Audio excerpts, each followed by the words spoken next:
남자의 심리란 없다.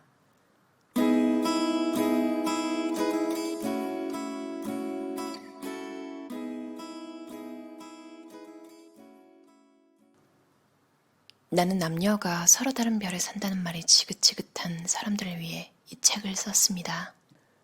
사실 이런 불안감은 엄청난 에너지를 소모합니다. 인생이 별로 도움도 되지 않고 말이죠. 다른 면에서는 강인하고 똑똑한 여성들이 연애에서만큼은 구닥다리 사고방식을 답습하고 있는 경우가 많습니다. 그토록 유능한 여성들이 비위를 맞춰가며 남자의 자존심을 세워주거나 연애라는 게임에서 승리하기 위해 자신을 깎아내린다면 뭔가 잘못돼도 한참 잘못된 것이죠. 이런 경향은 여성을 과거에 묶어둘 뿐만 아니라 남녀 모두를 지는 싸움으로 몰아넣고 서로 경쟁하도록 부추깁니다. 여러분은 그동안 얼마나 많은 연애 지침서를 샀던가요? 그 책들을 읽고 여러분의 연애가 조금이라도 더 나아졌나요? 그 책들을 읽고 여러분 자신이 어떻게 느껴지던가요? 아마도 나라는 사람은 있는 그대로 사랑받기 어려운 존재인 것처럼 느껴질 것입니다. 상대를 사로잡으려면 날 어떤 틀에 억지로 끼워 맞춰야 할 것 같은 느낌이 들죠. 게다가 이런 책들은 연애에서 겪는 실망이 여러분의 잘못이라고 은근히 여러분을 탓합니다. 남자를 등 돌리게 하는 여자의 실수는 정말이지 끝도 없습니다. 자신을 꾸며야 사랑을 쟁취할 수 있다는 생각만큼 사랑의 정신에 위배되는 것도 없습니다. 사랑은 물론 우리를 변화시킵니다. 그러나 사랑을 받기 위해서 나 자신부터 뜯어고쳐야 한다고 생각한다면 자존감은 떨어지고 연애는 파국으로 치달을 수밖에 없습니다. 물론 괜찮은 연애 지침서들도 많습니다. 하지만 남자를 조종하고 남자에게 승리하는 법을 가르치는 책들은 기껏해야 우리 문화에 늘 존재해왔던 옛 방식을 강요할 뿐입니다.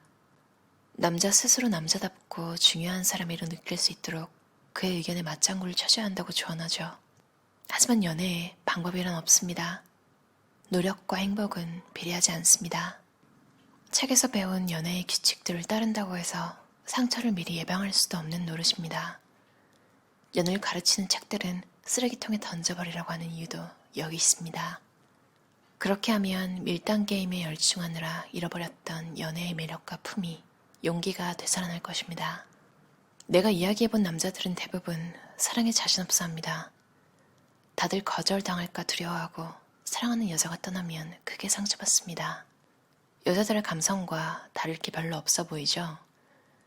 왜 여자들은 남자가 관계에 별로 관심이 없다거나 여자에 비해 감성 지수가 떨어진다고 믿는 걸까요? 남녀에 관한 구닥다리 사고방식을 부추기는 책들은 좋은 관계를 해칩니다. 남자들은 감정에는 젬병인 존재라고 예단해버린다면 어떻게 남자들의 정서를 이해할 수 있겠어요? 남녀가 다 감정을 다루는데 서툴 때도 있다는 사실을 받아들이는 게 더 낫지 않을까요? 그리고 사랑에 대한 필요가 충족되지 않는다면 남성도 여성 못지않게 고통스러워한다고 말이에요. 우리는 사랑을 관리하는 법을 배울 것이 아니라 사랑이 본래 관리가 불가능하다는 사실을 배워야 할 것입니다. 사랑은 길들이려 할수록 오히려 더 무기력해질 수 있다는 사실을 고려해봐야 합니다. 사랑은 통제의 대상이 아닙니다. 울타리에 가둬놓아야 하는 대상도 아닙니다. 사랑이 우리를 꼭 행복하게 해주는 것도 아닙니다. 사람들은 장기적인 안정성을 기준으로 연애의 성공을 측정하곤 합니다. 남녀 사이에 다툼이 생기면 관계에 문제가 있는 것으로 바라보는 경향이 있습니다. 그러나 사랑은 지속성 외에도 다른 목표를 지니고 있습니다. 나는 영혼을 건드리지 않는 밋밋한 관계를 오래 끌고 갔느니 아주 잠깐이라도 무모한 열정에 자신을 내던지는 것이 훨씬 낫다고 생각합니다. 그렇다고 우리가 불안정한 관계를 쫓아야 한다는 뜻은 아닙니다. 안정감, 편안함, 신뢰감이 추구할 가치가 없다는 얘기도 아닙니다. 하지만 사랑의 가치를 이런 식으로만 평가한다면 우리는 사랑의 근본적인 소명을 잘못 이해하고 있는 것입니다. 인생의 가장 감동적인 통찰은 사랑의 좌절에서 나온다는 사실을 깨달아야 합니다.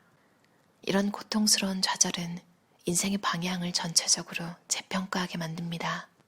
그것이야말로 좌절이 우리에게 가져다주는 보상인 셈이죠. 가장 끔찍했던 사랑도 돌이켜볼 가치가 있습니다. 내가 뭘 필요로 했는지 새롭게 깨닫는 계기가 됐을 수도 있으니까요. 어쩌면 나는 나만의 기준이 있으며 그 기준을 바꿀 수 없다는 걸 이해하게 될 수도 있습니다. 이제껏 중요하게 생각해왔던 것이 실은 그리 중요하지 않다는 걸 깨달을 수도 있고, 상처를 주는 관계에서는 싫다고 말하는 법을 배웠을 수도 있습니다. 싫다는 말을 하는 것이 내겐 참 어려운 일이라는 걸 깨달을 수도 있습니다. 사랑이 안 좋게 끝나는 순간은 인생에서는 소중한 전환기입니다. 중요한 인생의 돌파구로 여러분을 인도할 수 있기 때문입니다. 여러분이 지금 밑바닥을 헤매고 있더라도 절대 절망하지 말기 바랍니다. 인생을 재편할 수 있는 드물고 소중한 기회가 여러분에게 주어진 것이니까요. 앞으로 일어날 일을 통제할 수는 없습니다. 하지만 일어난 일에 대한 우리의 반응은 통제할 수 있습니다. 인생과 마찬가지로 사랑에서 유일하게 통제할 수 있는 것은 내 통제권을 벗어나는 일에 대한 내 반응입니다. 실패는 늘 있게 마련입니다. 연애에서는 매 순간 올바른 선택이 필요한데 모든 부담을 혼자 짊어지는 것은 올바른 선택이 하등 도움이 되지 않습니다. 밤마다 책을 쌓아놓고 다음 단계에서 어떻게 행동할까를 고민하는 여러분에게 필요한 것은 여러분의 그런 노력에 무임승차하는 남자가 아니라 자기 몫의 부담을 기꺼이 받아들이는 남자입니다. 아직도 남자와 여자의 사랑이 다르다 믿는 당신에게 관계에 헌신하기를 두려워하는 남자들은 관계가 깊어지면 자신의 모순된 행동을 합리화하기 위해 여자의 잘못을 찾으려 듭니다. 그들은 여러분을 사랑하려고 했지만 헤어질 구실을 늘 뒷주머니에 넣어놓고 있습니다. 때문에 여러분의 외모나 성격에 대해 트집을 잡기 시작합니다. 덕분에 여러분은 별안간 키가 너무 작거나 너무 크거나 성격이 너무 내성적이거나 너무 외향적인 사람이 되어버립니다. 하지만 그들이 지금 마음에 안 들어하는 면들은 그들이 처음에 여러분에게 이끌린 이유이기도 합니다. 내 남자친구는 내가 너무 지적이어서 싫다고 했습니다. 연애 초기에는 나의 그런 지성을 사랑한다고 하지 않았느냐고 따져 묻자 그는 내가 자신의 말을 오해하는 거라고 우겼습니다. 자신은 결코 그런 말을 한 적이 없다면서요. 지킬 박사의 그림자 하이드가 갑자기 튀어나온 것 같았습니다. 하이드를 만난 것은 실수였지만 나는 그 관계에서 곧장 빠져나올 수 있었습니다. 모든 남자들에게 헌신에 대한 공포가 있는 것은 아닙니다. 남자들은 그렇게 미성숙하거나 비열하지 않습니다. 적극적으로 훌륭한 관계를 갖고 나가려는 남자들이 더 많습니다. 나는 다른 사람인 척하는 여자와 사귀고 싶어하는 남자도 별로 만나본 적이 없습니다. 남자의 정복근성에 대한 일반화는 진정으로 사랑을 갈구하는 남성들을 부당하게 대우하는 일입니다.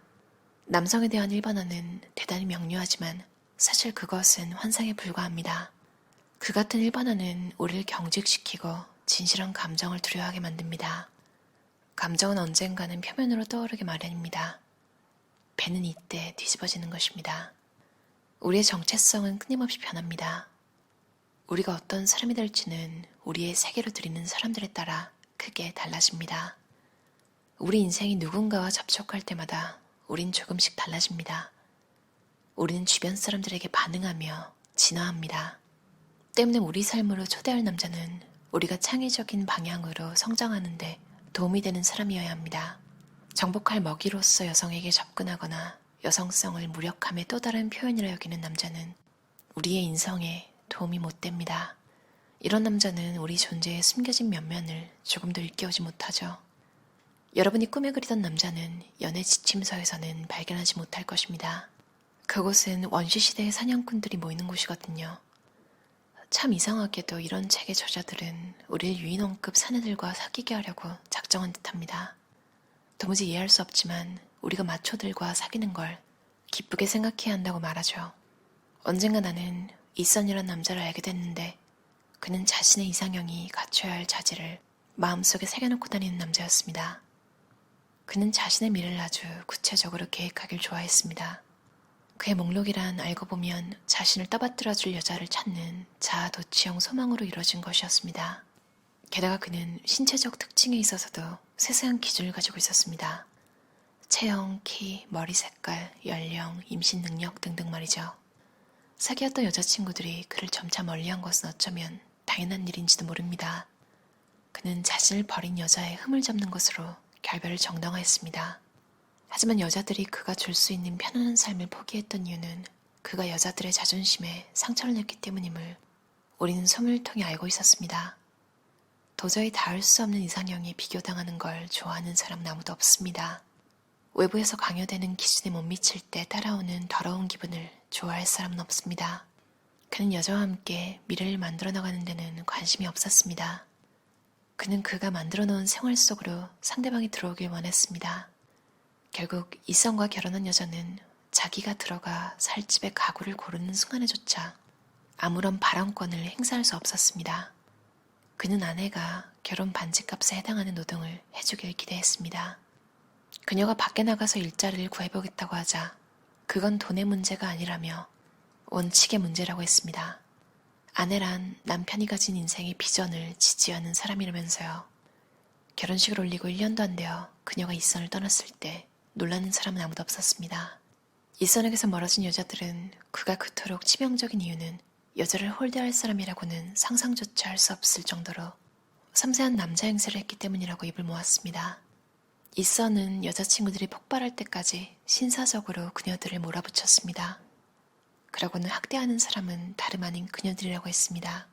언성을 높인 것도 아무 이유 없이 자제를 이룬 것도 다 그녀들이었다고요. 언젠가 그는 아주 희한한 말을 했습니다. 여자들은 내 앞에만 서면 작아지는 모양이에요. 나는 그의 말에 충격을 받았습니다. 그는 자신과 교제했던 여자들이 알아서 스스로를 깎아내렸다는 듯이, 그리고 그 자신은 여자들이 자초하는 감정의 관찰자였을 뿐이라는 듯 말했습니다. 여자가 느끼는 감정적 동요와 자신은 아무런 관계가 없다고 생각했던 것입니다. 그는 자신의 관계 패턴 탓이라는 걸 받아들이지 못했습니다. 이성 같은 남자와 교제한 적이 있는 사람이라면 어떤 노력으로도 그의 요구를 채워줄 수 없다는 걸 깨달았을 겁니다. 그는 자기 인생을 완성해줄 여자를 열심히 찾고 있지만 그런 여자는 그의 상상 속에서만 존재할 뿐 현실의 어떤 여성도 그를 결코 만족시키지 못할 것이기 때문입니다. 그는 처음에는 여러분의 간절한 기도에 응답이라도 하듯 여러분을 추앙할 것입니다. 그러나 여러분이 개성을 드러내는 순간 그의 환상은 깨질 것입니다. 그가 가지고 있던 이미지와 불일치 않은 욕망을 드러내는 순간 그는 여러분에게 반감을 갖게 될 것입니다. 그는 인형 역할에 만족하는 여자를 찾고 있는 것입니다. 여러분이 독립적인 사람일수록 그는 더욱더 무자비하게 여러분의 개성을 짓밟으려 할 것입니다. 또한 어떤 여자도 그가 원하는 것을 줄 수 없기에 그는 여러 여자를 전전할 것입니다. 그를 진정으로 이해할 여자가 어딘가에 분명 존재할 거라고 확신하면서요. 자아도취형 남자들은 현재 가진 것을 소중하게 여기지 않는 경향이 있습니다. 일부 남성들이 가진 헌신에 대한 공포는 자아도취형 사랑의 또 다른 얼굴입니다. 그래야만 완벽한 여자가 나타날 가능성에 대비할 수 있으니까요. 여자가 멀리서 애를 태울수록 남자는 더더욱 고집스럽게 그녀를 쫓습니다. 물론 그녀가 잡혀줄 때까지만이죠. 그렇게 되면 자아도취형 남자의 관심은 다시 다음 대상으로 옮겨갑니다.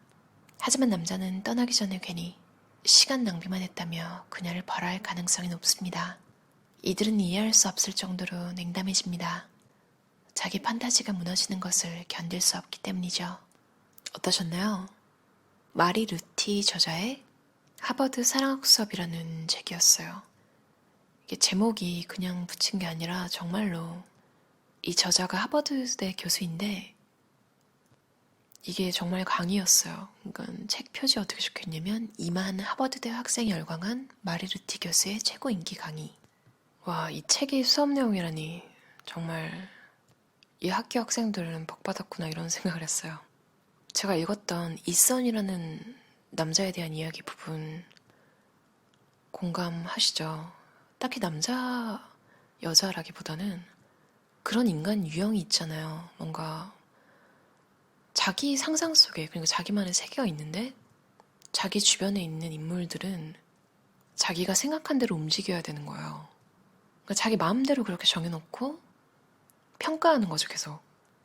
딱히 연인이 아니더라도 이런 성향의 사람이 주변에 있으면 이유 없이 우울하거나 불안하고 이런 감정을 자주 느끼실 거예요. 왜냐면 누가 그런 기분을 좋아할까요? 이 책에도 나온 문장, 외부에서 강요되는 기준에 못 미칠 때 따라오는 더러운 기분을 좋아할 사람은 없습니다. 이런 사람 계속 비교하잖아요. 입 밖으로 내고. 근데 평범한 사람들은 배우죠. 남을 면전에 대고 그렇게 비교하고 깎아내리는 거는 상대방한테 무례한 행동이라는 걸. 이런 자아도취적인 사람들의 특징은 앞에 있는 평범한 사람들이 그런 마음을 가지고 있다는 걸 알고 더 그러는 것 같아요. 그러니까 똑같이 받아치지 않잖아요. 특히 이 책에서 나왔듯이 자아도취형인 사람이 뭐 친구나 지인 뭐 이 정도면 그렇게 자주 안 봐도 되잖아요. 그리고 이 사람들은 정말 잘 숨겨가지고 그렇게 가깝지 않은 사람한테는 그런 본 모습을 잘 보이지 않죠. 그런 걸 또 잘 숨기기 때문에 관계에 대한 시작은 굉장히 많이 할 수 있는 매번 다른 사람 탓이죠. 그러니까 상대방의 자존심을 다 긁어놓고 비교하고 정말 말도 안 되는 걸 요구한 다음에 상대방이 이제 미쳐버리고 나면 아, 역시 저 사람도 이상한 사람이었네. 너무 무서운 것 같아요. 뭔가 이상적인 거, 현실에 존재하지 않는 걸 기준으로 삼으면서 주변 사람들을 괴롭게 하고 비교하고 자존감을 내리면서 자기의 자신감, 자존감을 올리는 사람인 것 같아요. 이 책에 보면 좋은 사람 만나는 팁도 은근히 많은데요. 이 저자가 여성분이라서 남자라고 적혀 있는 건 남성분들은 여성이라고 들으시면 될 것 같아요. 그 반대로 바꿔가지고. 남자들이 차를 멈추고 길을 물어보길 거부하거나 자신이 통제권을 쥐어야 한다고 고집하거나 우리가 감정에 관해 이야기하는 걸 불만스러워할 때도 많은 사람들이 얘기하잖아요. 아이, 남자들은 원래 그래. 원래 못 물어봐. 원래 그래라는 건 없잖아요. 그러니까 이 저자도 적어놨어요. 혹시 그런 연애책의 저자들은 세상에는 이런 종류의 남자밖에 없다고, 우리에겐 다른 선택권이 없다고 생각하는 걸까요? 내가 원시인이라고 부르는 남자들이 그들에게는 그저 평균적인 남자인 걸까요? 전통적인 남성상에 들어맞는 남자들은 평등주의를 지향하는 남성보다 여성을 이용해 먹을 가능성이 훨씬 더 높다는 게 내 지론입니다. 그들은 자신에게 그럴 권리가 있다고 생각하기 때문입니다. 이 저자라면 길을 물어보는 남자와 사귀겠다는 거죠. 왜냐면 이걸 딱히 이성이 아니라 친구랑 여행을 한다고 생각해보세요. 근데 친구가 지금 길을 잘못 든 걸 인정을 안 하는 타입인 거예요. 그리고 나는 안다, 내가 맞다, 이런 생각만 머릿속에 가득 차서 그러니까 그 같은 거리를 계속 뱅뱅 도는 거죠. 제발 저기 좀 세워줘라. 내가 물어볼 테니까 잠깐만 멈춰보라고 해도 아니야, 이 길이 맞다니까 잠깐만 더 기다려봐. 한 번만 더 돌면 돼. 이런 친구랑 같이 뭐 하기 진짜 힘들잖아요. 일반적인 연애 상담, 연애에 대해서 말하시는 분들, 남자는 원래 그렇습니다. 남자는 잘 못 물어보고요. 스스로 해결하려는 성향이 큽니다. 아니, 이게 어떻게 스스로 해결하는 건가요? 스스로 일을 망치는 거지. 자신이 어디로 가고 있는지도 모르면서 주도할 권리를 타고났다고 믿는 사람보다는 길을 묻는 사람이 여러분을 실망시킬 가능성이 훨씬 낮으니까요. 이거가 굉장히 큰 것 같아요. 뭔가 남한테 물어보는 걸 되게 자존심 상해하고 혼자 그러면 모르겠는데 우리랑 같이 있을 때 그런다는 건 상대방의 시간도 존중하지 않는다는 거잖아요. 근데 그걸 옆에 있는 사람이 이 사람은 원래 그러니까 이해해줘야 된다. 유명한 연애 서적 같은 데서 그런 식으로 말하고 있다는 걸 이 저자가 지적하고 있거든요. 가스라이팅이라는 말 많이 쓰잖아요. 가스라이팅이 어떻게 보면 당해주는 거잖아요. 그런 오래된 자기 개발서적, 연애서적에서 남자는 원래 이렇고 여자는 원래 이렇기 때문에 이해해줘야 한다. 세상에는 그런 남자밖에 없고 이런 여자밖에 없기 때문에 이것은 특성이고 이해해줘야 된다. 그렇게 생각하고 믿는 순간 스스로 가스라이팅을 하는 거잖아요. 그런 사람을 걸러야 되는데 친구로라도 두면 안 되는데 아, 원래 이런 거니까 이건 특별한 게 아니고 이건 자아도취적인 게 아니다. 이런 함정에 빠지면 안 된다고 말하고 있는 것 같아요. 그런 식으로 생각하다 보면 이제 나중에는 인간에 대한 혐오까지 생길 수 있잖아요. 아니, 인간이 다 이런 거라면 왜 살아야 하나? 왜 사람들과 관계를 맺어야 하고? 이런 걸 버텨야 하는 게 인간관계라면 안 하겠다. 이렇게 갈 수도 있고요. 이 저자가 말하는 게 세상에 그런 사람만 있는 거 아니라고, 좋은 사람이 훨씬 더 많은데 그런 사람들을 만나려면 부당하다고 느끼는 것들을 당연하다고 생각하라는 지침서들을 멀리하라는 거죠. 넷플릭스에 굿걸스라는 드라마가 있는데 3명의 평범한 여성들이 돈 때문에 범죄를 시작하게 되는 드라마거든요. 근데 그 주인공 성격이 약간 이 책에서 말하는 마초, 이 책에서 말하는 유인원이라고 표현되는 사람이랑 되게 비슷한 것 같아요. 본인이 일을 못하는 걸 인정을 안 하고 바람을 피운 것에 대한 이유는 아내가 자기를 외롭게 해서, 뭐 계속 그런 식인 거죠. 다 이유가 있는데 자기가 일을 못하고 가정 경제를 다 망치고 여자가 뭔가 이렇게 그걸 살리려고 현실적으로 대안을 찾고 해결을 하려고 하면 그건 내 일이니까 손대지 말라는 식으로 굉장히 자존심을 상해하거든요. 근데 이건 뭐 연애 중도 아니고 혼자 사는 중도 아니고 아이들과 엮인 가정의 문제잖아요. 그러니까 아까 얘기했던 길을 묻지 않고 상대방을 고생시키는 사람의 스타일은 굿걸스에 나오는 그 남편 같은 미래를 살 수 있을 것 같다는 생각을 했어요. 제가 굉장히 공감했던 부분 짧게 읽고 끝낼게요. 나는 내 상대가 신데렐라 이야기의 중요한 메시지, 즉 공주의 옷차림 뒤에는 평민 아가씨가 있다는 사실을 이해했으면 합니다. 무더위가 끝난 이후에도 뒤치다거리가 필요한 생활이 있다는 걸, 그리고 아무리 소소한 판타지라 해도 인생은 그에 미치지 못하리라는 걸 그가 알았으면 합니다. 들어주셔서 감사합니다. 편안한 저녁 시간 보내세요.